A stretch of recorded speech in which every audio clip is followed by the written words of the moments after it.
رات میں نے بڑی بے چینی سے گزاری۔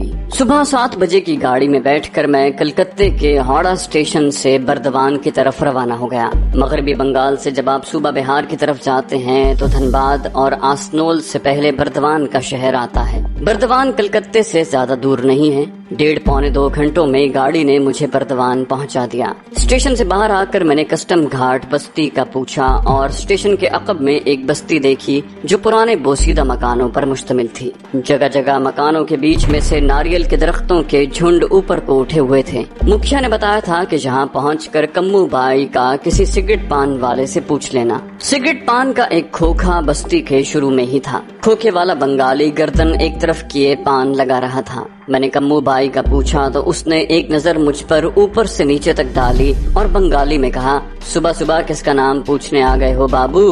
ادھر آگے چلے جاؤ، کونے والا مکان ہے اس کا۔ میں خاموشی سے جس طرف اس نے بتایا تھا اسی طرف چل پڑا۔ ٹوٹی پھوٹی سڑک تھی، مکانوں کی دیواریں دھوپ اور بارش سے خراب ہو رہی تھی، ڈھلانی چھتوں پر کائی جمی ہوئی تھی، گندے مندے نیم اریاں کالے کالے بچے کھیل رہے تھے۔ میں کونے والے مکان کے سامنے جا کر رک گیا۔ مکان کے صحن کی دیوار شکستہ ہو رہی تھی، دروازہ بند تھا، وہاں کوئی بھی انسان دکھائی نہیں دیتا تھا۔ میں نے آہستہ سے دروازہ کھٹکھٹایا۔ 2-3 منٹ بعد کسی نے اندر سے بنگالی میں پوچھا، کون ہے؟ میں نے بنگالی میں کہا، کمو بائی سے کہو جمشید پور سے ایک مہمان آیا ہے۔ کچھ دیر کے لیے خاموشی چھا گئی، پھر اندر سے کنڈی اتارنے کی آواز کے ساتھ دروازے کا ایک پٹ کھل گیا۔ ایک سانولی سی تیکھے ابرو والی لڑکی نے میری طرف مسکراتے ہوئے دیکھ کر کہا، اندر آ جاؤ۔ میں صحن میں داخل ہو گیا۔ لڑکی نے دروازہ بند کر کے کنڈی لگا دی اور میرے آگے آگے چلتے ہوئے بنگالی زبان میں کہنے لگی، میرے پیچھے پیچھے آؤ۔ صحن میں ایک طرف گائے بندھی ہوئی تھی۔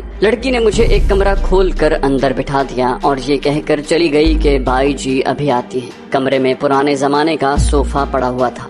دیوار پر کسی فلم ایکٹریس کی ڈانس کے پوز کی بڑی رنگین تصویر لگی ہوئی تھی۔ لڑکی نے چھت کا پنکھا چلا دیا تھا۔ اتنے میں ایک موٹے بدن کی سانولی عورت اندر آئی۔ اس نے جامنی رنگ کی ساڑی پہنی ہوئی تھی۔ ساڑی میں سے اس کا بھدا جسم جگہ جگہ سے نظر آ رہا تھا۔ وہ پان کھا رہی تھی۔ چہرے سے بڑی تجربہ کار اور عیار عورت لگتی تھی۔ میں نے اٹھ کر نمسکار کیا اور کہا، آپ ہی کملاوتی جی ہیں؟ اس نے صوفے کے پاس کھڑے کھڑے میری طرف گھور کر دیکھتے ہوئے کہا، ہاں، تم کون ہو؟ کیا کام ہے؟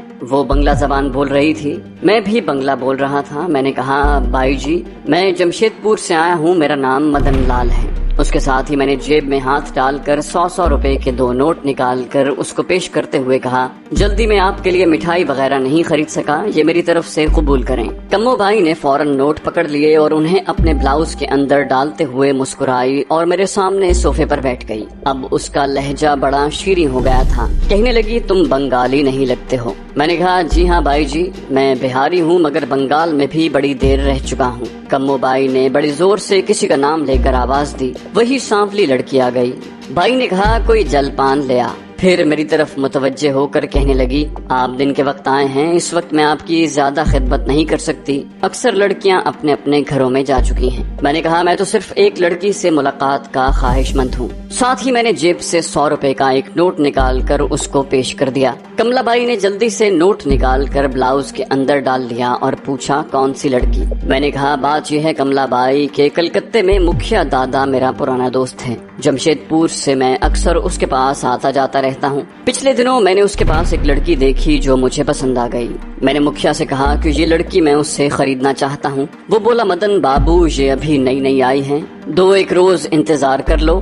کل میں اس کے پاس گیا تو اس نے بتایا کہ لڑکی تو میں نے بردوان کی کملا بائی کے ہاتھ بیچ دی ہے۔ لڑکی کا نام اس نے جمیلہ بتایا تھا اور مکھیا اور دھرمو اسے بنگلہ دیش سے اٹھا کر لائے تھے۔ بس میں اس لڑکی کے ساتھ کچھ وقت گزارنا چاہتا ہوں، تم جو کہو گی میں پیش کر دوں گا۔ کملا بائی عیار عورتوں کی طرح مسکراتے ہوئے مجھے دیکھ رہی تھی۔ کہنے لگی، بابو، تم جس لڑکی کی بات کر رہے ہو میں سمجھ گئی ہوں، وہ پنجابی لڑکی ہے۔ جمیلہ اپنا نام بتاتی ہے۔ اس کو مکتی باہنی والوں کے ساتھ مل کر دھرمو اور مکھیا محمد پور کی بستی سے اٹھا کر لائے تھے۔ وہ اپنا نام کرمو دادا یا شاید کرم داد بتاتی تھی۔ میں نے بے اختیار ہو کر کہا، ہاں، کرم دادا، یہی اس کے خاوند کا نام تھا۔